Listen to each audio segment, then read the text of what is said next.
전도하신 변함없으신 아버지 하나님을 찬양드리며 기도드리며 사랑합니다. 아멘. 주님, 일주일이 하루 같고 한 달이 일주일같이 빨리 지나가는 이 세상 삶 속에서 바쁘게 살다가 주님께 나와 예배드립니다. 주님 앞에 팔이 목숨보다 못한 저희들이 주님께 용서를 드리며 복달라고 기도를 드립니다. 주여, 이 세상 무엇보다 천금보다 귀한 주님의 자녀가 되어 이렇게 예배드리니 얼마나 행복한지 모릅니다. 이 세상 지기보다 하나님 나라에서 생명의 밀가를 쓸 수 있는 저희들이 되게 하옵소서. 아멘. 내가 천사의 말을 한다 해도 내 마음에 사랑이 없으면 내게 참 지식과 믿음이 있어도 아무 소용없으니 찬양 가사처럼 이웃을 사랑하고 형제 자매를 돌볼 수 있는 사랑을 주시옵소서. 아멘. 성부가 교회에 모인 우리 성도들 다들 마음이 따뜻하고 온화하고 주님 사랑하시는 형제 자매들이 모여 예배드리오니 주님 성도들 머리 위에 기름 부으시어 성령 주시고 이 세상 살아가는데 서로가 같은 지혜와 빛과 소금의 역할을 감당할 수 있는 저희들이 되게 하옵소서. 아멘. 어떠한 고난과 어려움이 오더라도 내주 주님만 믿고 의지하며 인내할 때 아브라함에게 주신 축복을 주시리라 했습니다. 아멘. 저희들이 그런 믿음을 가지고 주님만 의지하는 저희들이 되게 하옵소서. 아멘. 언덕 위의 동산 성문과 교회를 주님 기억하여 주시옵소서. 목사님 말씀 전할 때 주님 함께 하시사 더욱더 힘찬 말씀이 되게 하시고 아멘. 생명의 양식의 말씀이 전달되게 하옵소서. 아멘. 오늘 이 자리에 모인 성도들 육체의 병 마음의 병 주님의 보혈로 다 씻으시사 씻은 낫게 하시옵고 사랑이 넘치는 형제 자매들 되게 하시옵소서. 아멘. 주님을 너무나 사랑하며 예수님 이름으로 기도드렸습니다. 아멘. 우리의 기도를 응답해 주시는 참 좋으신 나의 하나님.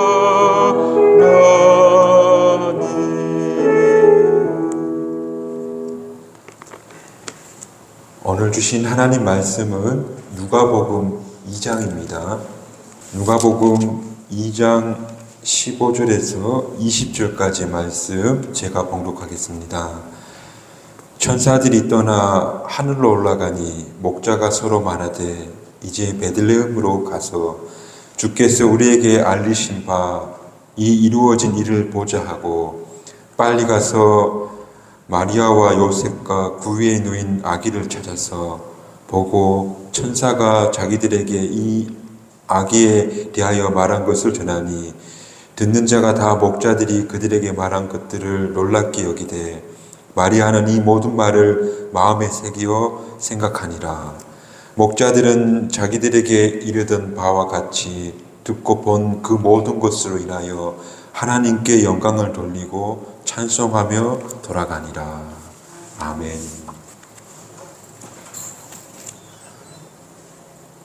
오늘은 우리 신앙의 본이 될 만한 분 한 분을 소개해드리고자 합니다. 그분은 바로 마리아입니다.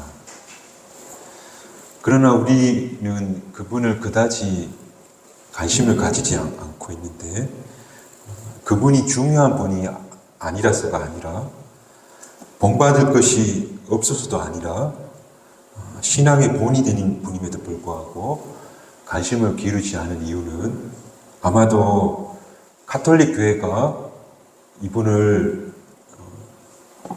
너무 지나치게 섬기는 것에 대한 반감이 있어서다. 그렇게 생각해 볼 수 있습니다.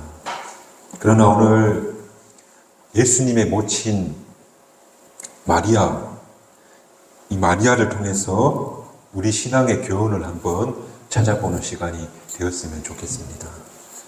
성 어거스틴은 이렇게 말하는데요. 마리아가 그리스도의 어머니가 되셨다는 것보다 더 중요한 사실이 있는데 그것은 그녀가 그리스도의 제자였다는 사실이다. 오늘 이 말씀을 먼저 염두에 두었으면 좋겠습니다. 그녀가 예수 그리스도의 어머니이면서 또한 신실한 제자였다는 겁니다. 그게 첫 번째고, 또 하나는 예수님을 가장 사랑한 사람이 바로 마리아였다. 베드로도 그리고 요한도 또 많은 제자들이 예수님을 사랑했지만 가장 사랑한 사람은 바로 그의 어머니 마리아였을 것이다. 또한 예수님을 가장 주의 깊게 지켜본 사람도 마리아였을 것이다. 우리 아이들 단체 사진 찍은 앨범 같은 거 한 번씩 보면 어느 날 우리 집 애 말고 다른 집 애들도 있다는 것을 발견할 때가 있죠. 그러니까 단체 사진 속에 관심을 기울여 보는 아이는 자기 아이만 보는 것이 어머니죠. 그래서 지극한 시선으로 예수님을 따라다녔던 분은 바로 다른 이도 아니고 그의 어머니 마리아였을 것이다. 예수님의 신실한 제자이면서 그분을 가장 사랑했고 또 가장 주의 깊게 지켜보신 분이 바로 예수님의 어머니 마리아였다. 그렇다면 오늘 그런 마리아, 예수님의 모친 마리아는 어떤 분이었는지를 몇 가지 함께 살펴보았으면 좋겠습니다. 먼저는 누가복음 1장에서 이렇게 말합니다. 천사가 나타나서 당신이 아기를 가질 것이다. 동정녀인, 아직 결혼하지 않은 여자 몸에서 아기를 낳을 것이다. 당시 처녀가 아기를 가지면 갖는 처벌은 매우 간단했습니다. 밖에 데리고 나와서 돌로 쳐서 죽인 겁니다. 그렇기 때문에 이 예고는 사형 선고랑도 다름없는 그런 천사의 예고였는 겁니다. 대단히 두렵고 당황스러운 천사의 예고 앞에 예수님의 어머니 마리아는 뭐라고 말하냐면 저는 주님의 계집종입니다. 당신이 말씀대로 저에게 다 되어줘도 괜찮습니다. 말씀대로 이루소서. 마리아는 하나님께 그렇게 자신의 몸을 허락하였던 겁니다. 주님, 저는 처음부터 당신 것이었으니 당신의 뜻대로 하십시오. 그렇게 마리아는 자신의 몸을, 자신의 전부를 하나님께 드렸던 분이라는 겁니다. 우리는 우리가 가지고 있는 물질 혹은 시간 드리는 것도 쉽지 않을 때가 있습니다만 마리아는 자기가 가지고 있는 전부를 그냥 드렸더라는 겁니다. 이 부분을 묵상할 때면 떠오르는 장면이 하나 있는데 누가복음 21장에서 예수님이 성전에 동전 두입 넣는 가부를 보고 하시는 말씀이 저 가부는 자기가 가지고 있는 전부를 넣었다. 그런 말씀을 하는데 아마 그 말씀하시면서 그의 모친 마리아를 생각하지 않았을까. 그 어머니는 처녀의 몸인 그 몸을 드렸던 것처럼 그 가부도 생활비 전부를 드리고 있구나. 마리아는 하나님 앞에서 자신을 다 열었고 다 드린 전면적 개방, 전면적 헌신을 한 그런 분이라는 겁니다. 저는 그런 마리아를 보면서 조금 당황스러워지는데 예수님도 그런 어머니 마리아처럼 전부 드려지는 삶을 사는 겁니다. 그 어머니가 그랬기 때문에. 그래서 성경에 보면 예수님은 머리 드실 것도 없었고 식사할 시간도 없었고 늘 굉장히 분주하고 그리고 늘 모든 것을 오픈해서 살게 되는 것을 보게 됩니다. 이런 마리아와 또 예수님을 보면 나는 저렇게 살고 싶지 않아. 저는 좀 여유를 가지고 싶고, 예수님과 마리아는 하나님을 위해 전부 드렸지만 저는 그렇게 못하겠다 하는 생각을 자주 하게 됩니다. 왜? 어떤 공간은 내 공간이었으면 좋겠고, 그러니까 아무도 침범하지 않는, 그리고 일주일에 하루 이틀 정도는 방해받지 않는 내 시간이 있었으면 좋겠고, 그렇게 내 영역을 내가 이랬으면 좋겠다는 바람을 가지고 사는데, 그런데 예수님과 그의 모친 마리아는 그런 게 없는, 전부 개방했고 그리고 전부 드려줬다. 다 허락하고 다 괜찮다고 했던 분, 그의 모친 마리아와 예수님이었다. 오늘 저와 여러분도 마리아와 요셉처럼 하나님께 조금씩 더 열어드리는 그런 삶, 그런 믿음의 길 되기를 주님의 이름으로 축복합니다. 생각해보면 그런 분들은 성경에 많이 등장합니다. 예컨대 사도 바울이 그가 뭐라고 고백하냐면 로마서 1장에 예수 그리스도의 종 나 바울은 그렇게 고백합니다. 마리아는 저는 당신의 계집종이라고 했던 것처럼 사도 바울도 자신을 종이라고 고백합니다. 당시 종 노예는 자유가 없는 겁니다. 시간도 없고 생사의 모든 여탈권이 주인에게 있는 겁니다. 바울은 그렇게 자기 자신을 하나님께 내어드렸습니다. 오늘 대단히 어렵지만 언젠가 우리도 하나님 앞에 전면적 개방, 좀 더 여는 사람, 좀 더 드릴 수 있는 사람 되기를 주님의 이름으로 축복합니다. 저는 우리가 하나님 앞에 얼마나 열고 닫느냐에 따라서 하나님과의 관계의 친밀도가 형성될 것이다. 저는 그렇게 믿습니다. 많이 여는 사람, 많이 드리는 사람, 그만큼 하나님께 중요한 용도로 사용될 것이고 하나님과 더 친밀해지는 관계로 세워질 것이라는 것을 우리가 꼭 기억하였으면 좋겠습니다. 사도 바울이 저는 하나님의 종입니다 고백했을 때 땅끝까지 복음을 전하는 이방인의 전도자로 사용을 했고, 그리고 신약 성서의 가반 이상을 집필하는 성서의 집필자가 되었고, 그리고 오늘날까지도 복음의 전도자로 존경받는 그런 믿음의 사람이 되었다는 겁니다. 오늘 마리아도 마찬가지였습니다.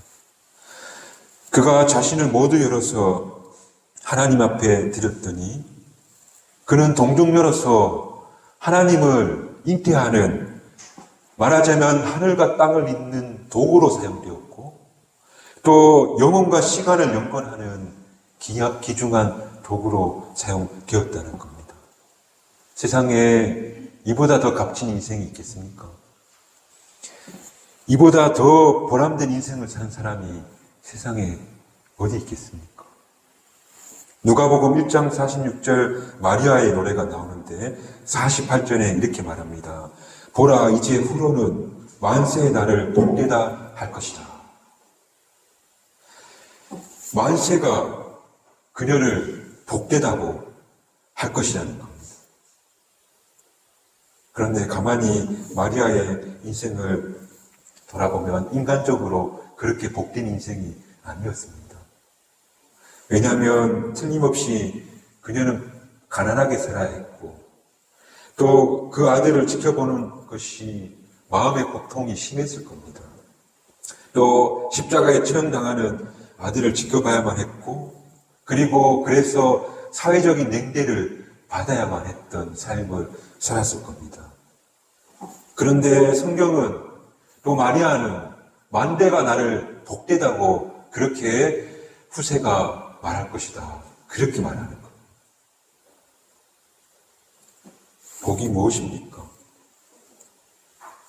내적인 평안, 사회적 지위, 물질적 수준이 높아지는 것. 이것도 성경이 이야기하는 복일 수 있겠지만 뭐가 진짜 복이냐면 바로 하나님과 하나님 나라를 위해서 사용되어지는 것이 복이다. 우리 인생의 값진 일에 사용되는 것이 참된 복이다. 오늘 마리아가 구원자를 잉태하는데 하늘을 잇는 도구로 사용된 그런 복된 삶을 살았다 하는 사실을 우리가 기억했으면 좋겠습니다. 그러므로 저와 여러분이 하나님께 값지게 사용되길 주님의 이름으로 축복합니다. 그저 사라지고 말 인생, 그냥 먼지와 같은 우리 인생, 그런 인생이 영혼을 잉태하는 삶, 정말 하나님 앞에 드려지는 삶, 아주 그 작은 거지만 주님을 위해 사용되는 삶, 그것이 복된 삶이라는 사실을 오늘 마리아의 삶을 통해서 또 마리아의 고백을 통해서 우리가 꼭 기억하였으면 좋겠습니다. 마리아는 이처럼 자신을 다 드려서 다 맡겨서 다 열어서 그렇게 복된 사람이 되었던 것처럼 우리도 조금씩 하나님께 나를 열어감으로 점점 마리아처럼 하나님 일에 복되게 사용되는 인생들 다 되시기를 주님의 이름으로 축복합니다. 그리고 또 마리아는 어떤 사람이었는가 하면 오늘 본문에서 마리아가 목자들의 말을 듣고 뭐라고 말하냐면 그 말을 마음에 깊이 새겼다. 목자들이 천사들의 찬송을 듣고 와서 그 아기를 경배하는데 그때 사람들이 그 말을 듣고 놀랍고 이상히 여겼다. 그렇게 말하는데 그런데 마리아가 취한 행동은 달랐죠.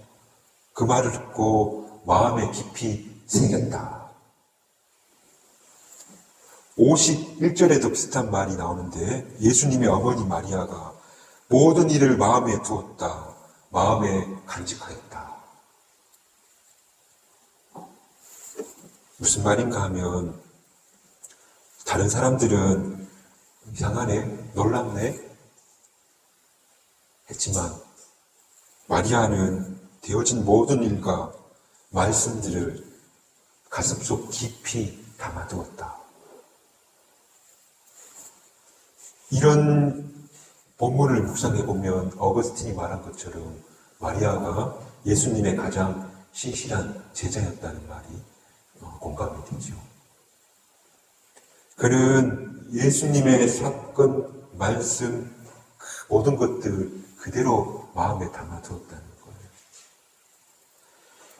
대개의 사람들은 그때 받았던 은혜, 그때 생겼던 인상을 기억해요. 무슨 말인가 하면 저는 중학교 때 뜨거움이라는 게 있었어요. 중학교 동계 수련회 가면 정말 뜨겁게 기도하고 정말 예수님을 사랑하는 마음이 그 느낌이 아직도 남아있어요. 말했던 것처럼 그때 내 느낌, 그때 내가 받았던 어떤 상태, 감정 기억이 나는데 그때 주신 하나님 말씀은 기억이 안 나요. 내가 그때 얼마나 뜨겁게 기도했고 정말 눈물 흘렸지, 그때 목이 쉬도록 찬송했지 했던 그런 느낌은 기억이 나요. 그때 주신 말씀들 기억이 안 나는 거예요. 분명히 있었을 텐데. 그런데 마리아는 그때 되어진 사건과 말씀, 그 모든 것들을 그대로 마음에 새겼다. 마음에 담았다고 성경은 이야기하고 있는 거예요. 마리아는 전혀 감정의 동요가 느껴지지 않죠. 그 모든 것들을 그저 가슴에 담은 거예요. 차곡차곡. 사람들은 흥분과 경이로움 이런 것이 중요한데, 그런데 오늘 마리아는 두려움과 침착함을 가지고 되어져가는 모든 사건들을 가슴에 술을 넣듯이 하나 둘 새겨 놓았다는 거예요. 저는 이런 마리아를 보면서 그녀는 계시의 사건을 담은 항아리 같다. 그 마음이 항아리 같아서 그 안에 계시된 모든 말씀을 담아 놓은 그런 것 같다.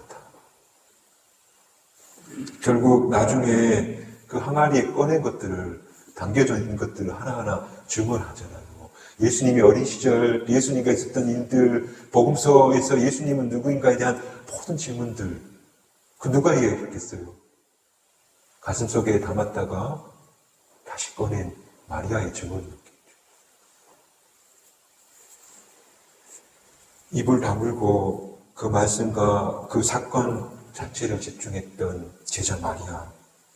마치 수놓듯이 가슴에 새겨 넣었다가 그 되어진 사건 있는 그대로를 전달한 증언가, 그 모친 마리아였다. 오늘 마리아처럼 내 느낌, 감정, 이것이 나에게 무엇을 줄까, 안 줄까, 이런 것이 중요한 것이 아니라 그걸 마음에 말씀 그대로를 담는, 그리고 새기는, 그래서 그것을 사실 있는 그대로 증언하는 그런 복된 삶 사는 저와 여러분 되시기를 주님의 이름으로 축복합니다. 성탄이 다가오고 있습니다. 오늘 대림절 두 번째 주가 되는데, 성탄은 모두에게 따뜻한 날입니다. 웬만해서 화가 안 나고 너그러워지고, 그리고 정말 따뜻해지는 날이 바로 성탄인데, 왜 그럴까? 그건 우리 인간의 죄를 사해 주려고 구세주가 오신 밤이고, 그리고 모든 것을 다 용서하기 위해서 예수님이 오신 날이기 때문에, 그래서 성탄이 오면 마음이 너그러워지고 웬만하면 다 이해해주고, 그리고 다 사랑스러워 보이는 날이 바로 성탄절이죠. 그런데 성탄절이 탁 지나면 바로 동시에 다시 하늘에서 땅으로 떨어지는 것이 바로 우리 일이죠. 다시 차가운 마음으로 돌아오거든. 그 은총의 밤에 가장 잘 어울리는 마리아, 그의 모친, 그의 어머니 마리아를 기억했으면 좋겠어요. 왜냐하면 그분이 어머니이기 때문에. 왜 우리 인간에게는 두 가지 힘이 있잖아요. 헤롯과 같이 파괴하는, 그리고 죽이기로 서슴지 않는, 그리고 자기 중심적인 그런 힘이 하나 있고, 또 하나는 바로 어머니의 마음, 끌어안고 싸매주고 용서하고, 그게 마리아가 가지고 있는 힘인데, 성서는 예수님의 모친 마리아를 딱 보여주면서 우리에게 뭘 이야기하려고 하냐면 바로 여기 속에 어머니와 같은 마음이다. 그 모성애, 그 끌어안고 싸매주는, 정말 용서해주고 덮어주는 너그러운 힘이 우리 속에 있다는 것을 마리아를 통해서 이야기하고 있는 것이죠. 오늘 주께서 나시는 그 밤에 하늘의 천군 천사도 찬송하기를, 가장 높은 곳에서는 하나님께 영광이고 땅에서는 기뻐하심을 입은 사람 중에 평화로다 그랬어요. 우리 인간의 모든 죄를 덮으시고자 용서의 상징이신 예수 그리스도가 오신, 그래서 이 땅에 평화가 오는데, 평화를 선물해 주는데, 그 평화에 가장 잘 어울리는 여인, 바로 마리아. 상상을 해보세요. 아버지 요셉이 예수님을 안고 있는 걸 상상해 보세요. 어머니가 안고 있어야 하죠. 그 평화를 가능케 한 여인이 있었는데 그 여인이 바로 마리아였다. 그는 자신의 몸을 들여서 하늘과 땅을 잇는 도구로 사용되었고 또 묵묵히 말씀의 항아리가 되어서 그 모든 것을 간직해서 증언하였고 그리고 그는 어머니로서 아기 예수님을 싸매고 또 돌보고 키우고 그래서 그가 결국에는 십자가의 죽음으로 모두가 구원을 받고 또 평화를 누리게 되었다 하는 사실을 우리가 대인절 기간에 꼭 기억하였으면 좋겠습니다. 그렇게 마리아를 생각하면서 성탄의 날을 잘 준비하시는 저와 여러분이 되시기를 주님의 이름으로 축복합니다.